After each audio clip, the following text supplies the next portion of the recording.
Welcome to our channel. ఈరోజు మనం allowed and forbidden transition గురించి మనం తెలుసుకుందాం. మాలిక్యూల్స్ మరియు అటామిక్ మాలిక్యూల్స్ యొక్క ఫర్బిడన్ అలౌడ్ ట్రాన్సిషన్ అనేటువంటిది మీకు ఈజీగా అర్థమయ్యే విధంగా కొన్ని రూల్స్ చెప్తాను. వాటితో పాటు కొన్ని ఎగ్జాంపుల్స్ కూడా నేను మీకు ఎక్స్ప్లెనేషన్ ఇస్తాను. మీకు ఏమైనా డౌట్స్ ఉన్నట్లయితే నా కామెంట్ సెక్షన్లో పెట్టండి, మీకు ఈజీగా అర్థమవుతుంది. నేను చెప్పే ఒక 4 రూల్స్ మాత్రమే మీరు ఫాలో అయినట్లయితే సరిపోతుందండి. ఇప్పుడు రూల్స్ చూసినట్లయితే ఫస్ట్ వన్ మీరు చూడండి. ఇక్కడ ఫస్ట్ రూలు ఇక్కడ spin multiplicity should be same. Spin multiplicity మీకు తెలుసు కదా, 2s+1 లేదా n+1 అనేటువంటి స్పిన్ మల్టిప్లిసిటీ అనేటువంటిది రెండింటికి సేమ్ అనేటువంటిది ఉండాలన్నట్టు. ఓకేనా? ఇప్పుడు మీకు తెలుసు కదా, మీకు ఎక్స్ప్లెనేషన్ ఇస్తాను డీటెయిల్డ్గా.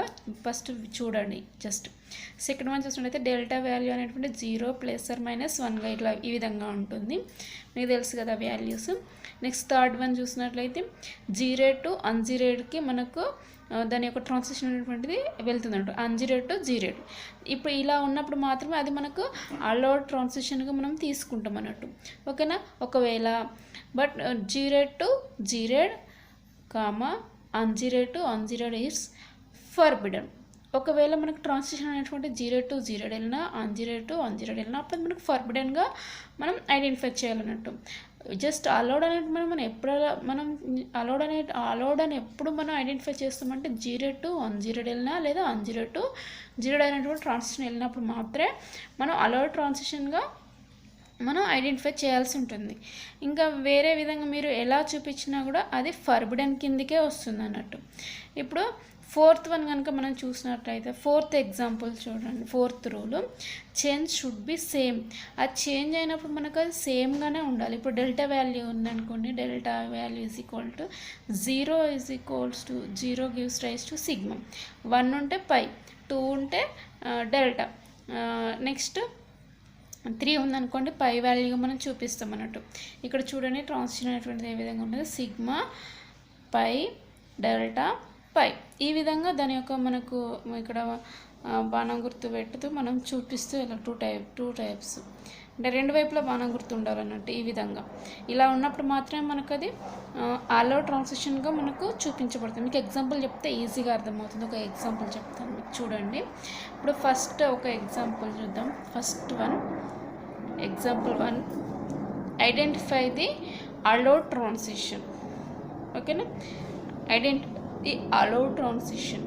ఫస్ట్ వన్ చూసినట్లయితే sigma gerade 1 multiplicity 1 plus subscription, next plus subscript gives rise to sigma gerade 3 plus subscript. ఇక్కడ ఏం లేదండి, just only plus subscript. Next ఇక్కడ మనకు 4 ఆప్షన్స్ ఇచ్చారు కదా. ఇక్కడ బి చూసినట్లయితే సిగ్మా ఇక్కడ జీరేడ్ ఉంది, ఇక్కడ అన్జీరేడ్ ఉంది, ప్లస్ ఇక్కడ 1 సబ్స్క్రిప్ట్ అనేటువంటిది కనిపిస్తుంది. నెక్స్ట్ థర్డ్ వన్ చూసినట్లయితే సిగ్మా జీరేడ్, ఇక్కడ అన్జీరేడ్ ఉంది, ప్లస్ సబ్స్క్రిప్ట్ 1 ఉంది. డి చూడండి, ఇక్కడ సిగ్మా ఉంది, ఇక్కడ 1 ప్లస్ సిగ్మా జీ 1 ఉంది.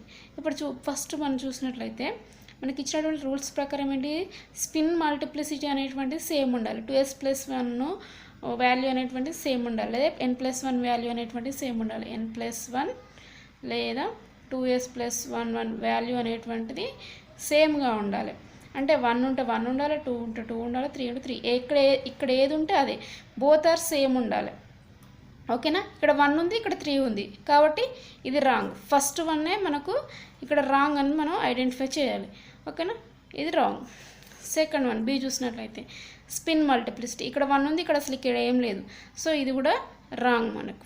ఓకే? నెక్స్ట్ థర్డ్ వన్ చూసినట్లయితే సి, ఇక్కడ స్పిన్ మల్టిప్లిసిటీ సేమ్ ఉంది, సిగ్మా ఉంది, స్పిన్ మల్టిప్లిసిటీ సేమ్ ఉంది, ప్లస్ సబ్స్క్రిప్ట్ ఉంది. నెక్స్ట్ జీరేడ్ టు అన్జీరేడ్కి వెళ్ళిపోయింది. ఇప్పుడు మనకు అన్ని వాల్యూస్ సేమ్ వచ్చేసినాయా? Okay, same. సో సి అనేటువంటి కరెక్ట్ ఆప్షన్. నెక్స్ట్ ఇది కూడా చూద్దాం. డి చూసినట్టయితే ఇక్కడ స్పిన్ మల్టిప్లిసిటీ 1 ఉంది, ఇక్కడ 1 ఉంది, ఇక్కడ ప్లస్ సబ్స్క్రిప్ట్ ఉంది, ఇక్కడ ఏముంది, ఇక్కడ ఏం లేదు. అవునా? కాబట్టి ఇది రాంగ్ ఆప్షన్. మనకి ఏది కరెక్ట్ ఆప్షన్, సి ఒకటే కరెక్ట్ ఆప్షన్గా మనం తీసుకోవాలన్నట్టు. ఓకేనా? ఇంకా కొన్ని రూల్స్ ఉన్నాయి, మీకు అర్థమయ్యేటట్టు ఇంకా సింపుల్గా చెప్తాను మీకు. ఇక్కడ చూడండి, ఇవి కొన్ని రూల్స్. Allowed transition examples. ఇక్కడ అలౌడ్ ట్రాన్సిషన్ పరంగా ఏవేవి ఉంటే అలౌడ్ చేస్తాం మనం. ఇక్కడ ఫస్ట్ నేను అక్కడ మీకు స్పిన్ మల్టిప్లిసిటీ ఒకటే సేమ్ ఉండాలి అన్నది ఒకటి చెప్పాను. ఇప్పుడు ఇక్కడ ప్లస్ సబ్స్క్రిప్ట్, మైనస్ సబ్స్క్రిప్ట్, జీరోడ్, అన్జీరోడ్ అనేటువంటి ఇక్కడ డీటెయిల్డ్గా వస్తాయి అన్నట్టు మీకు. సో మీకు ఒక ఐడియా రావడం కోసమని ఫస్ట్ ఒక ఎగ్జాంపుల్ చెప్పాను. ఇక్కడ ఫస్ట్ వన్గా మనం చూసినట్లయితే ఫస్ట్ వన్ ఇక్కడ డెల్టా వాల్యూ 0 + 1 అక్కడ కూడా సేమ్ మనం చెప్పుకున్నాం. అంటే ఇక్కడ అట్లా ఉన్నప్పుడు మనకి ఏమొస్తుంది, సిగ్మా వస్తుంది. ఈ విధంగా 2 సిగ్మాలు అంటే రెండు వైపులా మనకు బాణం గుర్తులు ఉన్నప్పుడు ఈ విధంగా వస్తుంది.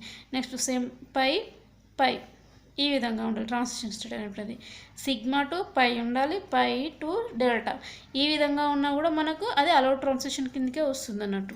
ఓకేనా. ఇప్పుడు స్పిన్ మల్టిప్లిసిటీ డెల్టా 0 వాల్యూ అనేటువంటిది చూపిస్తుంది. ఇక్కడ చూడండి, స్పిన్ మల్టిప్లిసిటీ 0 ఉన్నప్పుడు మాత్రమే మనకు సిగ్మా చూపిస్తుంది. 1, 2, 3 ఇంకా అవైల్ ఎక్సెట్రా ఉంటే మనకు వేరే వస్తాయి అన్నట్టు. మీకు నేను ఇంతకుముందు క్లాసెస్లో ఎక్స్ప్లెనేషన్ ఇచ్చాను. ఇక్కడ 0 ఉందనుకోండి, అప్పుడు ఏమొస్తుంది మనకు సిగ్మా. ఇక్కడ స్పిన్ మల్టిప్లిసిటీ ఇక్కడ 1 ఉంది, అవునా. ఇక్కడ 3 ఇక్కడ 3 ఉంది, ఇక్కడ 3 ఉంది, సేమ్ సిగ్మా వాల్యూ ఉంది. ఇక్కడ 3 ఉంది, ఇక్కడ 3 ఉంది, ఇక్కడ పై ఉంది. అంటే ఇది అలౌడ్ అన్నట్టే కదా, నేను మీకు చెప్పాను కదా ఇందాక. సో ఇది allowed transition. Next first one ఇక్కడ చూసినట్లయితే ప్లస్ సబ్స్క్రిప్ట్. ఇక్కడ ప్లస్ ఉందనుకోండి, ఇక్కడ కూడా ప్లస్ ఉండాలి. ఇక్కడ ప్లస్ ఉంది, ఇక్కడ మైనస్ ఉందనుకోండి, అప్పుడు మనకు ఫర్బిడెన్ అవుతుంది. ఇక్కడ sigma plus subscript allowed transition. ఓకేనా. ఇప్పుడు ఇంకా కొన్ని ఎగ్జాంపుల్స్ మనం చూసినట్లయితే ఇక్కడ చూడండి, సెకండ్ వన్ ఇక్కడ మైనస్ ఉంది, ఇక్కడ మైనస్ ఉంది. ఇక్కడ సిగ్మా మైనస్ అలౌడ్ ట్రాన్సిషన్. ఇక్కడ చూడండి, నేను ట్రాన్సిషన్ రాపించాను. సిగ్మా పై డెల్టా పై ఈ విధంగా ట్రాన్సిషన్ అనేటువంటిది వెళ్ళిపోతూ ఉంటుంది. సిగ్మా తర్వాత పై రావాలి, కానీ సిగ్మా తర్వాత ఈ పై వచ్చిందనుకోండి మనకు అది ఫర్బిడెన్ కిందికి పోతుంది. ఈ సిగ్మా తర్వాత ఈ పైయే రావాలి. ఒకవేళ ఈ పై తర్వాత ఈ డెల్టానే రావాలి. ఈ పై తర్వాత మళ్ళీ ఈ పై వచ్చిందనుకోండి అది ఫర్బిడెన్ కిందికి వెళ్ళిపోతుంది అన్నట్టు. ఓకేనా. నెక్స్ట్ ఇక్కడ థర్డ్ వన్ చూడండి, 0 to అన్జీరోడ్ లేకపోతే అన్జీరోడ్ టు జీరోడ్. ఓకేనా. ఇది ఈక్విలిబ్రియం స్టేట్గా మనం తీసుకోవచ్చు. ఓకేనా. ఇక్కడ 0 to ungerade plus subscript sigma allowed. Next ఇక్కడ చూడండి, సిగ్మా పై, అవునా. సిగ్మా తర్వాత మనకి ఏమొచ్చింది, పై వచ్చింది కదా, కానీ సిగ్మా తర్వాత ఈ డెల్టా వస్తే ఫర్బిడెన్ కిందకి వెళ్ళిపోతుంది. సో ఇటైనా రావచ్చు మీకు. అంటే ఇట్లా పై సిగ్మా ఇలా కూడా రావచ్చు. ఓకేనా. జీరోడ్ అన్జీరోడ్ ఇలా ఉన్నా కూడా మనకు అలౌడ్ కిందకే వస్తుంది అన్నట్టు. ఓకేనా. అప్పుడు మీకు ఇంకా కొన్ని ఎగ్జాంపుల్స్ చెప్తాను. ఇక్కడ చూడండి, these rules are not follow. ఒకవేళ కనుక ఈ రూల్స్ను కనుక పైన నేను ఇచ్చినటువంటి రూల్స్ను కనుక ఫాలో కాకపోతే ఇట్స్ కాల్డ్ ఫర్బిడెన్ ట్రాన్సిషన్గా మనం తీసుకుంటాం అన్నట్టు, అవునా. నేను ఇప్పుడు మీకు కొన్ని ఎగ్జాంపుల్స్ చెప్తాను చూడండి. ఒక ఎగ్జాంపుల్ ఇచ్చాను ఇక్కడ మీకు అర్థం కావడం కోసం. Identify the allowed term symbol. ఓకేనా. మీరు ఏం చేయాలి, ఇక్కడ అలౌడ్ టర్మ్ సింబల్ అనేటువంటిది మీరు ఐడెంటిఫై చేయాలి. మీకు ఇచ్చినటువంటి 4 ఆప్షన్స్లో ఏది కరెక్ట్ ఆప్షను అనేటువంటిది మీరు ఐడెంటిఫై అనేటువంటిది చేయాలన్నట్టు. ఇక్కడ టర్మ్ సింబల్ అడిగింది. ఓకే. ఇక్కడ 4 ఆప్షన్స్ ఇచ్చారు చూడండి. ఫస్ట్ వన్ చూద్దాం మనం. మనకు ఫస్ట్ ఏంటిది, స్పిన్ మల్టిప్లిసిటీ అనేటువంటిది సేమ్ ఉండాలి. ఇక్కడ సిగ్మా ఉంది. ఇక్కడ స్పిన్ మల్టిప్లిసిటీ ఇక్కడ 3 ఉంది, ఇక్కడ 3 ఉంది. ఓకే, సేమ్ ఉంది. మళ్ళీ సబ్స్క్రిప్ట్ చూసుకోవాలి మనకు. Plus subscript, minus subscript. ఇక్కడ మైనస్ ఉంది, ఇక్కడ ప్లస్ ఉంది. సో ఇది రాంగ్ అన్నట్టు మనకు, అవునా. ఇక్కడ ప్లస్ ఉంటే ఇక్కడ కూడా ప్లస్సే ఉండాలి. ఇక్కడ మైనస్ ఉంటే ఇక్కడ కూడా మైనస్ ఉండాలి. సో ఇది మనకు రాంగ్ ఆప్షన్ కింద తోలిపోతుంది. సెకండ్ వన్ చూద్దాం. ఇక్కడ నెక్స్ట్ సెకండ్ వన్లో వచ్చేసి ఇక్కడ స్పిన్ మల్టిప్లిసిటీ వచ్చేసి 3 ఉంది, ఇక్కడ 2 ఉంది. సో ఇక్కడ రాంగ్. ఇది డిఫరెంట్ ఉంది, ఇది సేమ్ ఉంది. కానీ మనకు అట్లా కాదు కదా, ఇవి కూడా సేమే ఉండాలి. అన్నీ సేమ్ ఉన్నప్పుడు అది మనకు కరెక్ట్ అవుతుంది. సో ఇది wrong option. Next third one చూసినట్టయితే స్పిన్ మల్టిప్లిసిటీ సేమ్ ఉంది, ఇది కూడా సేమ్ ఉంది. సిగ్మా ఓకే, ఇది సేమ్ ఉంది. నెక్స్ట్ సిగ్మా చూద్దాం. ట్రాన్సిషన్ ఎలా వెళ్ళిపోయిందో చూద్దాం మనం. సిగ్మా టు ఎక్కడికి వెళ్ళింది, ఇది డెల్టాకి వెళ్ళింది, అవునా. మీకు ట్రాన్సిషన్ పరంగా నేను ఏం చెప్పాను, సిగ్మా పై డెల్టా ఈ పై ఉండాలి. ఇప్పుడు ఇక్కడ ఎక్కడి నుంచి ఎక్కడికి వచ్చింది, సిగ్మా టు డెల్టా వరకు వచ్చింది. ఇక్కడ నుండి ఇక్కడికి వచ్చింది.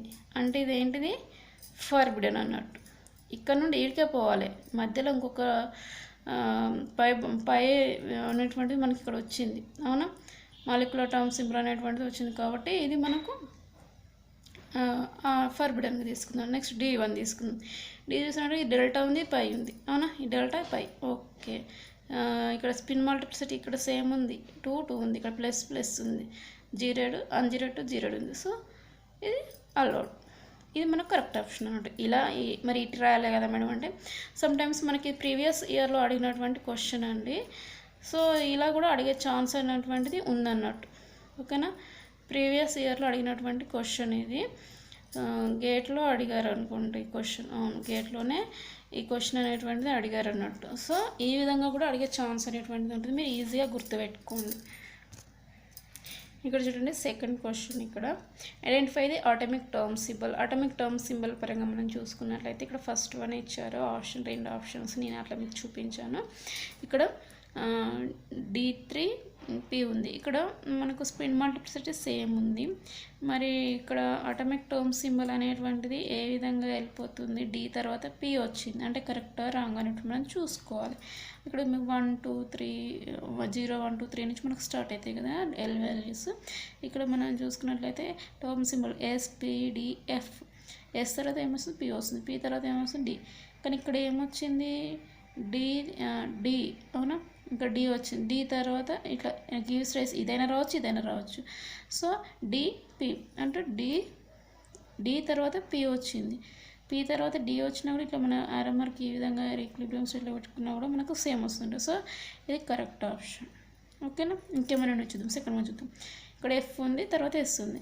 F అంటే ఎక్కడ ఉంది మనకు, ఇక్కడ చివర్లో ఉంది, ఇటు చివర్లో ఉంది కాబట్టి మధ్యలో ఇంకా వేరే అటామిక్ టర్మ్ సింబల్స్ వచ్చినాయి కాబట్టి ఇది రాంగ్ ఆప్షన్ అన్నట్టు. ఓకేనా, first one is correct option. Next third one చూసినట్లయితే క్వశ్చన్ నెంబర్ 3 చూడండి. ఇక్కడ క్వశ్చన్ నెంబర్ 3లో మీకు ఇంకా కొంచెం ఈజీగా అవుతుంది. Symmetry allowed atomic transition among the following reaction మనం చూసినట్లయితే ఫాలోయింగ్ రియాక్షన్. ఓకేనా, ఇక్కడ ఆప్షన్స్ ఇక్కడ మనకు 4 ఇచ్చారండి, 4 ఆప్షన్స్ ఇచ్చారు. ఇక్కడ ఇది కూడా అటామిక్ టర్మ్ సింబల్ కింద మనం తీసుకోవచ్చు, ఎందుకంటే SPD ఆర్బిటల్స్ ఉన్నాయి కాబట్టి. ఇక్కడ మనకు స్పిన్ మల్టిప్లిసిటీ సేమ్ ఉందా, డిఫరెంట్గా ఉంది కాబట్టి ఇది wrong option. Next second one చూడండి. ఇక్కడ అటామిక్ టర్మ్ సింబల్ సేమ్ ఉంది, స్పిన్ మల్టిప్లిసిటీ సేమ్ ఉంది, 3 3గా ఉంది. అటామిక్ టర్మ్ సింబల్ FD ఉంది. మరి FD అనేటువంటిది కరెక్టేనా అనేటువంటిది మనం చూసుకోవాలి. ఇక్కడ నేను మీకు చెప్పాను కదా చూడండి, ఇక్కడ ఇగో SPDF కదా, FD ఉంది అంటే కరెక్ట్ అన్నట్టు కదా, ఇదైనా ముందు రావచ్చు, సో ఇది కరెక్ట్ ఆప్షన్. ఇంకేమైనా ఉన్నాయి చూద్దాం మనం. థర్డ్ వన్లో అటామిక్ టర్మ్స్ అదే మనకు స్పిన్ మల్టిప్లిసిటీ డిఫరెంట్గా ఉంది కాబట్టి ఇది రాంగ్ ఆప్షన్, ఇది none of them. Next fourth one చూడండి. ఇక్కడ ఇది CSIRలో డిసెంబర్లో అడిగిన క్వశ్చన్ అండి. ఇక్కడ చూడండి అలౌడ్ ట్రాన్సిషన్ అన్నట్టు. ఫస్ట్ మనం ఆప్షన్ ఏలో చూసినట్లయితే మనకు స్పిన్ మల్టిప్లిసిటీ డిఫరెంట్గా ఉంది కాబట్టి సో ఇది రాంగ్ ఆప్షను. B చూద్దాము. ఇక్కడ స్పిన్ మల్టిప్లిసిటీ ఏముంది, ప్లస్ సబ్స్క్రిప్ట్ జీరోడ్ అన్జీరోడ్, సో ఇది రైట్ ఆప్షన్. నెక్స్ట్ C చూడండి. ఇక్కడ ఫస్ట్ మనకు స్పిన్ మల్టిప్లిసిటీ సేమ్ ఉంది, మరి ఇక్కడ సబ్స్క్రిప్ట్ లేదు, ఇక్కడ సబ్స్క్రిప్ట్ ఉంది, సో ఇది రాంగ్ ఆప్షన్. ఇక్కడ D చూడండి. ఇక్కడ స్పిన్ మల్టిప్లిసిటీ సేమ్ ఉంది, ప్లస్ సబ్స్క్రిప్ట్ ఉంది, ఇక్కడ ఏ సబ్స్క్రిప్ట్ అనేటువంటిది లేదండి. ఇక్కడ నేను ప్లస్ సబ్స్క్రిప్ట్ రాయలేదండి, అందులో మనకు ప్లస్ సబ్స్క్రిప్ట్ ఇచ్చారు. ఇక్కడ ప్లస్ సబ్స్క్రిప్ట్ ఉంది, ఇక్కడ ప్లస్ సబ్స్క్రిప్ట్ ఉంది, ఇక్కడ జీరోడ్ ఉంది, మరి ఈ సిగ్మా ఉంది, ఇక్కడ పై ఉంది. మరి కరెక్టేనా అనేటువంటిది మనం చూద్దాం ఒకసారి. నేను ఇక్కడ రాస్తాను చూడండి మీరు. సిగ్మా పై డెల్టా పై. ఇక్కడ సిగ్మా నుండి పైకి వెళ్ళిపోయింది కాబట్టి ఇది మనకు అలౌడ్ ట్రాన్సిషన్ కింద వస్తుందండి. ఇక్కడ మనకి ఎన్ని ఆప్షన్స్ ఇచ్చారు, B అండ్ D అనేటువంటిది కరెక్ట్ ఆప్షన్ అండి. ఇక్కడ AC ఉంది, ఇది రాంగ్. B అండ్ D అనేటువంటిది కరెక్ట్ ఆప్షన్, C D ఇవన్నీ రాంగ్ ఆప్షన్స్ అండి. ఇవి రెండు correct options B and D. So మీరు ఈ విధంగా ఈజీగా ఆన్సర్ చేయొచ్చండి. మీకు ఈ వీడియో కనుక నచ్చినట్లయితే ఒక లైక్ చేయండి, మీ ఫ్రెండ్స్కి కూడా షేర్ చేయండి. మీకు చాలా ఈజీగా అర్థమయ్యే వేళ నేను చెప్తున్నానండి. మీకు ఏమైనా డౌట్స్ ఉంటే కామెంట్ సెక్షన్లో పెట్టండి. మీకు దీంతో పాటు డిఫరెంట్ ఎగ్జాంపుల్స్ కూడా మీరు ప్రాక్టీస్ చేయండి, మీకు ఈజీగా అర్థమవుతుంది. Thank you for watching.